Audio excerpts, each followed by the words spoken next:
Genésio, apresenta o que você se propõe primeiro antes de entrar no tempo, né? Isso é primeiro aquela questão da ação. Olha, eu podia me dar uma notícia sobre uma ação que nós temos. Você podia falar um pouquinho mais alto, porque você está muito longe. Então, o Aníbal está pedindo para dar uma notícia só de uma ação que nós temos da Piano, que foi contra a União Federal. A primeira TAFI que a cobrou, eu não sei se vocês se lembram, a TAFI, a Previc teve dois estágios. A primeira vez que ela existiu foi através de uma medida provisória. Por débito de prazo. Só que nós descobrimos que a medida provisória não era o instrumento hábil para criar uma autarquia. A Constituição determina que para se criar uma autarquia tem que ser através de uma lei especial, né, uma lei específica, e para aquela coisa, para criar aquela autarquia. E o presidente, o governo do PT, criou a Previc através de uma medida provisória que tinha outros assuntos no meio. Então, a advogada, que sempre trabalha com a PV lá no Uberlândia, chegou à conclusão que estava tudo errado e entrou com essa ação para pedir a devolução da TAFI, que é de R$2.700.000. O valor pode não ser tão grande, mas a gente sempre fala que na Previc devia ser assim. Se acontece uma pequena coisa, nós tínhamos que ser igual marimbondo. Não sei quem sabe, se você fiscar, vem todos, né? Então mexeu no nosso fundo, de onde sai o dinheiro para pagar a nossa aposentadoria, tinha que incomodar todos. Então nós nos incomodamos e fizemos uma ação, ela está em andamento, para devolver esses R$2.700.000 para corrigidos e tudo mais, para a Previc. Por quê? Se foi cobrado, a Previc nem devia existir. Ela foi instalada inconstitucionalmente. Então aí deu andamento essa ação. Tá, então agora eu queria agradecer primeiro a oportunidade que vocês me deram de falar sobre esse assunto que eu levantei. Fazer um agradecimento para vocês. Estava na hora de todo mundo ir embora, mas esperando um pouquinho, né? Tudo bem. Eu fiz um levantamento primeiro sobre o investimento maior que a Previc tem em cima das ações da Vale do Rio Doce. E, na verdade, nem foi só sobre sobre a Previc. Então, eu envolvi a Previc. Foi assim, na época da privatização de 1997, os fundos se uniram, né, Previc, com o CEF, Petros, com o SESC, para investir na ações da Vale. Tá. Mas então você pediu para resumir, eu vou fazer bem resumido, né? O que acontece? Em vez de simplesmente investir nas ações da Vale, porque o nosso fundo de pensão ele é a origem dos recursos, é dali que sai. E a ação da Vale é o ativo fim. O que tem no meio do caminho não interessa a nós. Ele só interessaria se ele fosse necessário, né? Porque se ele não é necessário, ele não tem interesse. Então, vejam o que foi criado nesse meio aí. 9 veículos de investimento, 5 fundos de investimento, mais 4 sociedades anônimas de grande porte, assim classificado pela Receita Federal do Brasil. Tudo isso aí tem um custo. Então, vou mostrar o inverso disso, como que é feito. A Previ, ela investe no Banco do Brasil. tem cerca de 10,4% das ações do Banco do Brasil. É a maior minoritária. A maior minoritária. Se você entrar lá nos coisas do Banco do Brasil, você vai ver que quem tem mais de 5% é obrigado a informar. O coisa do Banco do Brasil informa que a Previ tem 10,4%. Tem quase 300 milhões de ações. Não existe nada no meio. A Previ tem lá as ações arquivadas lá na sua própria carteira. E o que acontece? Quando paga dividendos, você sabe que não tem juros mesmo, não tem imposto de renda, mas quando paga juros sobre o capital próprio, quem não tem isenção recebe só 85%, porque 15% fica retido.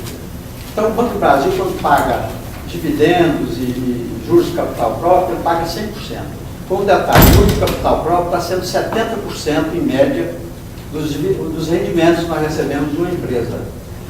E os juros de capital próprio tem, então, imposto de renda retido na conta. Só que a Previ é isenta de imposto de renda. O que acontece? Quando a Vale paga lá para a Valepar, no primeiro estágio, já retém 15% que é recolhido na semana seguinte à Receita Federal. Esse dinheiro está perdido para sempre, nós não vamos ver mais. Então, eu estou levantando essa bola, vocês vão estudar. Esse investimento e outros investimentos, no meio do caminho não pode ter esses veículos de investimento. Eles foram criados para atender interesse deles lá em cima, da diretoria, a princípio. Você se refere a Valepar, a Litel? Inverpar agora, mais recente. Começa com os fundos, né? No caso do Banco do Brasil, tem BB Carteira Ativa. Esse fundo não interessa nem um pouquinho para nós, porque não acrescenta nada. Não dá garantia, não dá investimento, não dá nada. Chega nas empresas, Litel, Litel B, Litela, tudo a mesma coisa, não interessa, ele só dá cargos para alguém aí, não interessa a nós. Esse meio de campo, eu com detalhe, não produz nada, nem emprego, essas entidades aí que eu acabei de falar. Litel, Litela, Litel B e Valepar não produz nada. No lugar de tudo isso aí, bastaria existir o acordo que realmente existe entre os acionistas grandes da Vale, que assinaram esse acordo, e que mandam lá dentro, como faz a Previ com os outros. Né? Não precisavam existir. E eles existindo traz um prejuízo enorme para nós. Eu fiz os cálculos aqui, no caso da... Na época, não importa, eu queria ver hoje. Por exemplo, um fundo de investimento,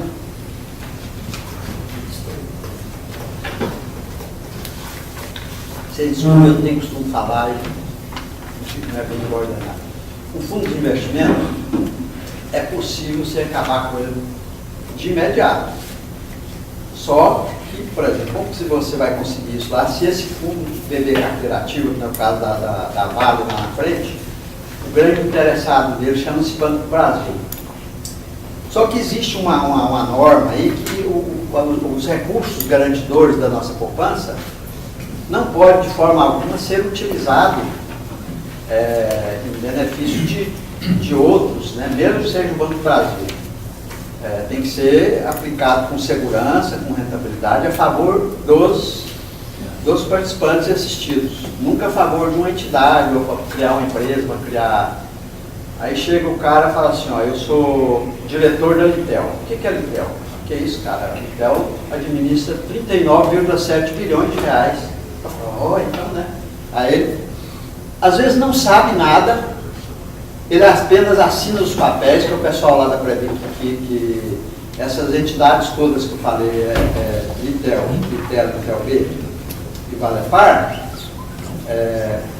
não tem empregado, não tem nem terceirizado, não produz nada realmente. Eu sempre falo que o bem que eles produzem é fumaça. O serviço é ensacar essa fumaça. Quer dizer, produz fumaça e ensaca a fumaça. Valepar, Litel, Litel B, Litela. Pra vocês terem uma ideia, a Litel B foi criada em julho de 2008, porque a Vale do Rio Doce fez um programa de lançar mais ações no mercado, né? E o grupo, então, que detém as ações da Valepar, não podia perder o percentual de acima de 50%. Então, perderia o poder de mando dentro da Vale. O que fez? Já estávamos, em termos de aplicações na Vale, estava tudo fora dos parâmetros, dos limites. O Sérgio Rosa pegou e aportou dinheiro, R$ 1,5 bilhão na Litel, comprou ações, chama PSI. Essas ações só geram juros. A Litel comprou uma pequena empresa que chamava Terra, um negócio assim, por R$ 800. Essa empresa foi fabricada, eles não compraram não. E na mesma data fizeram uma reunião geral lá e decidiu que ela ia jogar R$ 1 bilhão de ações, né? Já vendeu para a Litel, já passou o dinheiro para a Valepar, investiu mais de R$ 1,5 bilhão quando nós já estávamos totalmente fora dos parâmetros exigidos, que aquelas são 3, 4, 5, 6, eu acho que é do Banco Central, o nosso investimento na Vale está acima, tem que ser desenquadrado, é preciso diluir mais, porque isso oferece um risco maior. Então, não é só apenas essa parte, esse investimento aí lá na Vale que acontece assim, não. Eu fiz o trabalho, depois vocês vão ver que tem outras minúcias que eu falei, né? O problema de quando você compra uma ação lá na frente, assim, igual a Vale, e cria veículos de investimento no meio do caminho, lá na frente eles passam a dizer que não tem cotação de mercado. Ora, a Valepar, o que ela tem lá na carteira dela são ações da Vale. A Litel, o que ela tem são ações da Valepar. A Litel B, tudo funciona em função das ações da Vale. Não há como avaliar uma empresa igual a Litel sem considerar somente as ações da Vale. Não tem jeito de falar. É avaliado pelo método do valor econômico. Não. É falso. Tem que levar em consideração lá na conta as ações da Vale. Por quê? Só existe em função das ações da Vale. Então, criou-se vários problemas aí. A ação da Litel está supervalorizada. Ela vale muito mais que o que você faz um comparativo proporcionalmente de ações. As ações lá da Vale não valem de jeito nenhum. Pra vocês terem uma ideia, a Caixa Econômica Federal, as ações que ela tem, a mesma da Valepar, vale quase o dobro da que nós temos e vale muito mais que o dobro das ações da Vale, se você fizer uma comparação do número de ações de cada uma. Então está supervalorizado. Se nós estamos supervalorizados, a FUNCEF está muito mais. Genésio, todas as vezes que a gente levanta essa questão, junto à Previ nos responde, não, a Previ é super conservadora ao avaliar seus ativos. Não é isso, Valdenor? Eu queria até falar algumas coisas. É por isso mesmo que o Valdenor é da Previ. Porque algumas coisas que ele está falando, tá, tudo bem. Primeiro que não existe diretor para cada... na verdade, os diretores são escolhidos, tanto a Litel como a Litela são os mesmos, se você for ver. Normalmente o diretor tem como ver sim, se você entrar no site lá, você vai saber quem está. Você vai entrar e vai ver na Valepar e tal. Mas na verdade esses diretores são os mesmos, entendeu? Então não tem mais nenhum cargo. São os dirigentes da Previ, normalmente é alguém do Conselho Deliberativo da Previ, é o presidente da Previ, está sempre na Valepar. E tem o banco também, só estou dizendo como é que funciona. Então, não existe cargos ali ganhando, ninguém ganhando nada, não. São os... Não, eles têm sim, eu conheço. São os mesmos. São os mesmos que são. Eu posso passar para vocês, se quiser, eu abro o site aqui e mostro depois. Outra coisa, isso daí são SPS, né? E a avaliação que é feita delas é por valor econômico. Foi assim que foi feito naquela época que foi adquirida.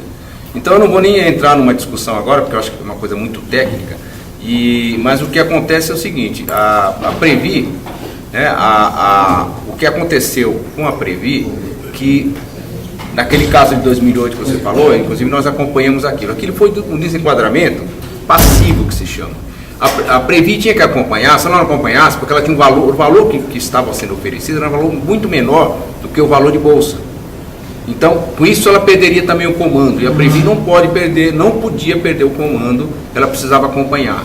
como ela era acionista, é oferecido primeiro para ela. Então, na época, foi feito assim. E passou por todos os conselhos da Previ, todos os técnicos, e não houve nenhum problema quanto a isso. E o desenquadramento que tem lá é passivo, né? Porque ela tem que acompanhar, porque senão... Não é passivo, porque cortou novo dinheiro. Não, é desenquadramento passivo, porque na verdade ou ela acompanha ou ela pede o comando, a cadeia de comando, entendeu? Mas existe uma discussão maior, eu não li o seu, eu vou procurar ler, e se você tiver uma chance, eu te respondo depois alguma coisa. Só deixa eu falar, quando você fala sobre Litel e Valepar, nós não sabemos de nada que acontece lá dentro, porque são sociedades anônimas de capital fechado e nós não temos informações porque não há publicações. No caso da Litel existe sim, e eu já percebi que nos últimos anos os diretores nem eles não receberam nada. Mas, por exemplo, no caso da Litel, no ano de 2010, houve financiamento do diretor que foi para o exterior, acho que lá para a BCI, e ganhou quase R$1 milhão no diretor, e quem pagou foi a Litel. Não estou sabendo. Existe lá. E os diretores são os mesmos que são os diretores da mas Previ, o não presidente... tem condições de saber, porque, como eu te falei, não há publicação. E nós não sabemos quanto se gasta com a Litel. Com a Litel sabemos, com a Litel B e Valepar. É desconhecido. Nós não sabemos quem dirige, quanto recebe, quanto se gasta com advogado. São os mesmos que dirigem a Valepar. Tá, mas se você quer ver no site da sabemos. Previ, no site da Previ, nas empresas que participaram, se você entrar, vai estar a relação de todas as pessoas que estão Tá, lá. mas não tem quanto eles ganham, quanto gastou com advogado, quanto que gastou com o contador, não sabe quanto gastou com aluguéis, e principalmente esse é o grande caso que eu estou levando para você agora. A partir do momento que não é só para ele não.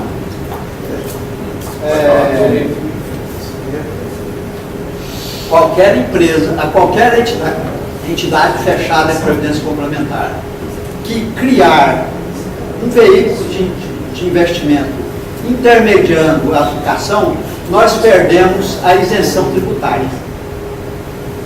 Na verdade, o imposto é pago, porque na verdade, quando a Previ ela é aplicadora, ela paga o imposto sim. Não paga, não em título sim. Ela recebe. Quando ela faz investimentos, essa discussão já... Você pode olhar nas ações do Banco do Brasil quando recebe juros de capital. Vamos ver se eu consigo achar aqui. 100%, não tem desconto de 15%. Gente, não vamos fazer isso. Eu não vou entrar nessa polêmica, porque eu acho que não vou chegar a nada. Eu vou tentar só dizer para ele onde é que está no site, enquanto ele continua, desculpa. Eu só fui colocar, mas no site tem quem são diretores. Eu vou procurar. Mas saber só quem são não adianta. Eu quero saber quanto Você troca ideia com ele depois, informação. Se você encaminhar para a Previ, ela pode informar isso. Na verdade, quem tem que informar é a Vale, né? Porque não é a Previ, a Vale é que é a empresa. Ela é que tem que informar. Né? Pedro, você quer fazer uma parte? Bom, eu queria participar um pouquinho só porque vocês sabem que eu fui conselheiro fiscal da Vale. Isso. Só que o período que eu fui conselheiro fiscal da Vale já faz bastante anos, o tempo passa, né?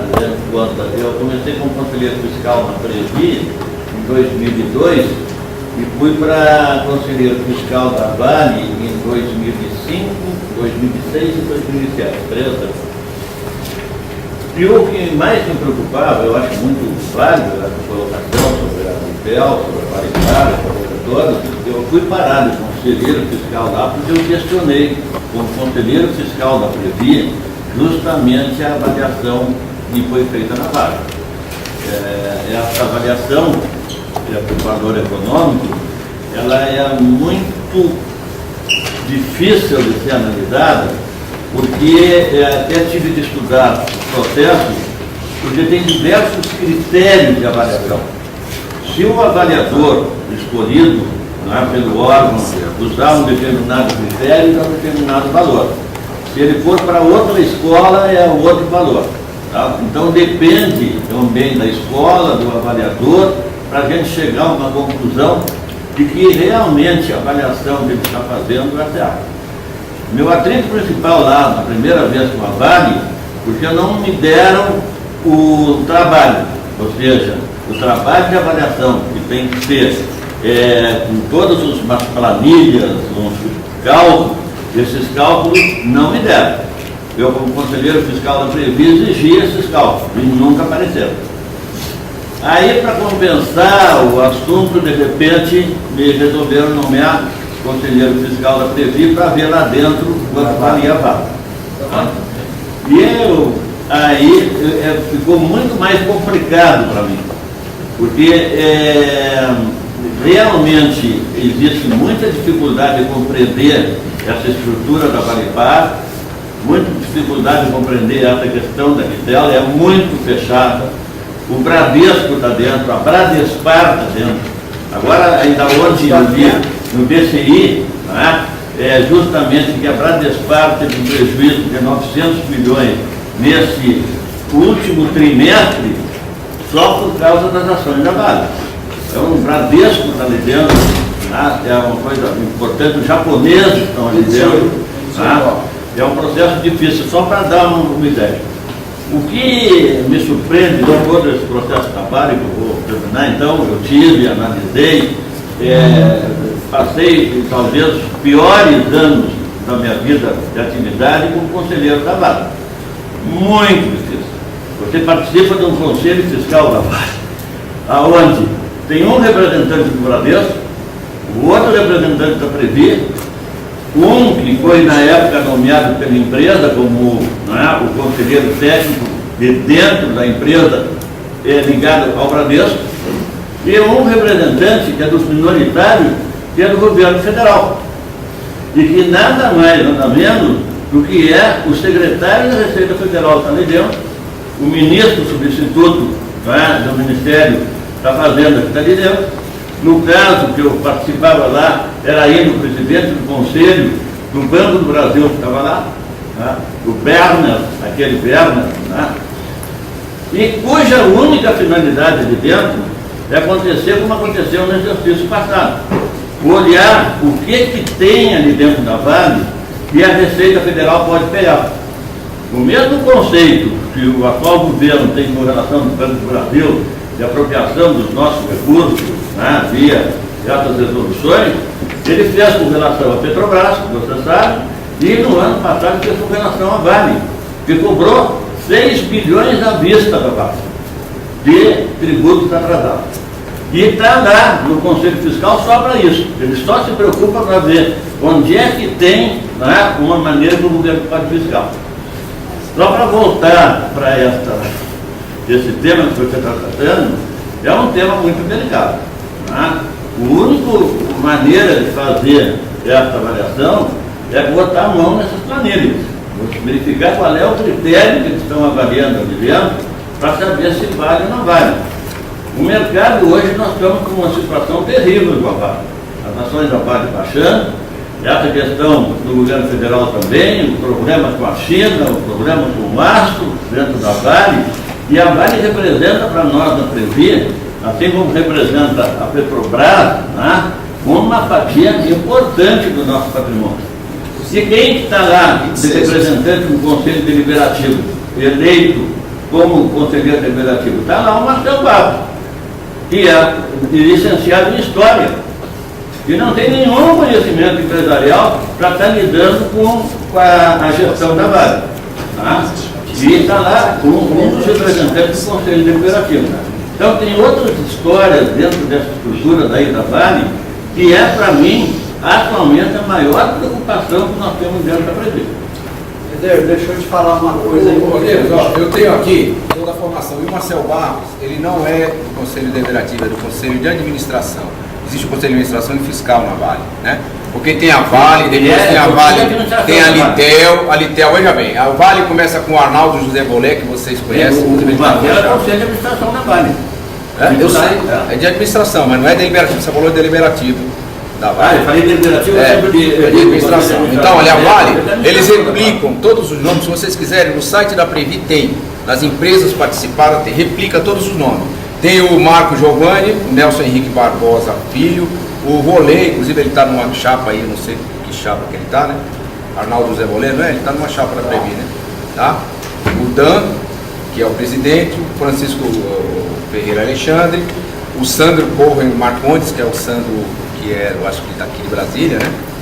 Nelson Henrique Barbosa. Aí replica nas outras, na Litel A, Vale Litel, põe na Litel, Litela, aí vai replicando na Valepar, replica os mesmos nomes se vocês forem. Eu não vou falar aqui, mas está aqui no site, se vocês quiserem, é só entrar governança e vai nas empresas participadas, tá conselheiros, replica tudo aqui.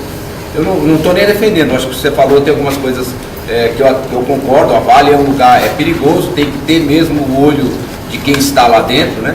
É altamente especializado. Então, agora, quanto ao Marcel não ter conhecimento, aí eu não vou julgar pessoas, eu acho que é indelicado. Ninguém está lá dentro. Eu não vou ser indelicado e dizer que ele não tem conhecimento. Aí A Vale só não quebrou. A Vale só não quebrou, com toda a sinceridade, graças a Deus. Porque a Vale ia comprar X-Trata. No pior momento que eu me expus e fui lá para dentro e disse assim, vou para a imprensa hoje. E aí decidiram não entrar no fiscal. Tá? Então, é preciso, olha, muita coisa para estar lá dentro da Vale. É uma empresa muito complexa. Muito complexa. Deixa eu falar só um detalhe que vocês. Eu atribuo, meu velho pai já dizia que quem não pode com mandinga não carrega patuá. Deixa eu explicar o que é isso para vocês. Se você não quer entrar no jogo, fica fora. Quem atribui o valor de uma ação da Vale são 500 mil acionistas distribuídos em volta do mundo inteiro. Latitex, a NICE de Nova York, NICE de Paris, tudo mais. Não pode ser atribuído ao.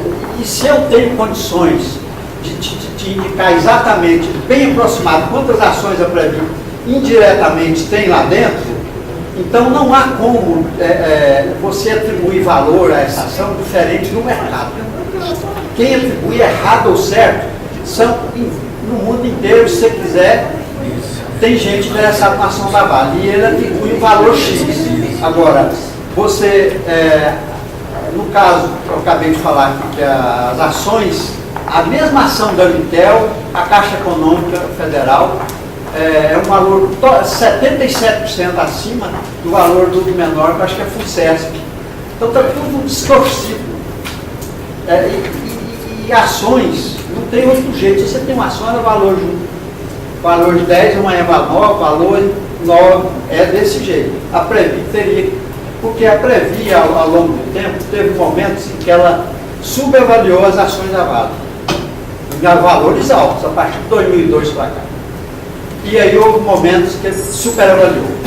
E vou dizer para vocês hoje, se colocar as ações da Vale ao preço de mercado, a Previ tem zero de superávit.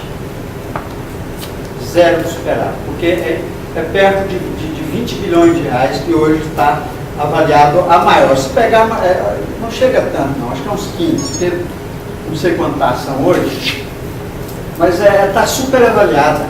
O valor que a Previ contabiliza lá é BB carteira ativa. Você vai lá e acha o valor. Aí se você olhar o valor correspondente de ações que tem lá, totalmente, são 813 milhões de ações que a Previ tem indiretamente lá na Vale. Isso é o que eu falei, se calcula, não tem como errar. Mas, Juliana, você permite que a gente faça em nome das associações de federação uma consulta breve sobre esse tema? Isso que eu escrevi, pode jogar isso onde vocês quiserem. Eu escrevo, não esconde nada não. Você pode levar toda a autorização de perguntar e mostrar isso. Deixa eu terminar então. Não é só o investimento da Vale. Por exemplo, BB carteira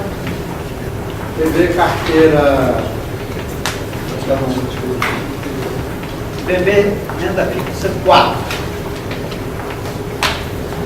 As ações de grande volume, as ações no títulos da dívida pública da Previ, ela entregou para o Banco do Brasil do fundo. Não tem interesse nenhum para nós.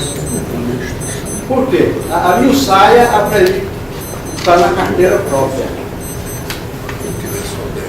O banco, a BBDTVM cobra, acho que uns 30 milhões de reais para administrar, quase 30 milhões de reais para administrar isso.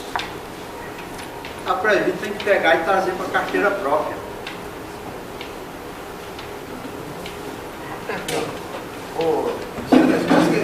Pelo que eu entendi, o pedido de ISA são é para subsidiar a federação para fazer uma consulta, um pedido de informação à Previ. Nesse caso, eu sugiro que você, que conjunto com ela, redija esse... Não é um pedido de esclarecimento. Não é para mandar isso para ela, não. É para redigir o pedido de esclarecimento. Eu estou dizendo o seguinte, já é uma época que eu tentei fazer algumas perguntas para a Previ e me bati com uma incapacidade de formular a pergunta. Então, para a gente obter uma resposta do que a gente pretende, tem que saber perguntar. Exatamente. Por isso que eu vim cá e trouxe esse trabalho, porque eu sozinho perguntando, eles não respondem, não. Exatamente, era preciso, não. E hoje? Então eu trouxe esse trabalho, e como disse para vocês no início, eu levantei a bola. Agora vocês estejam atentos, que tem outros investimentos. Gerê, só corroborando o que você fala aqui, eu sempre digo que a Previ é uma caixa preta. A respeito da avaliação da Vale, a primeira vez que eles avaliaram pelo valor econômico foi quando estourou o grande superávit da Previ. Mas realmente, se levasse em consideração naquela época, o valor tudo de bem. mercado, aí estava escondido o superávit.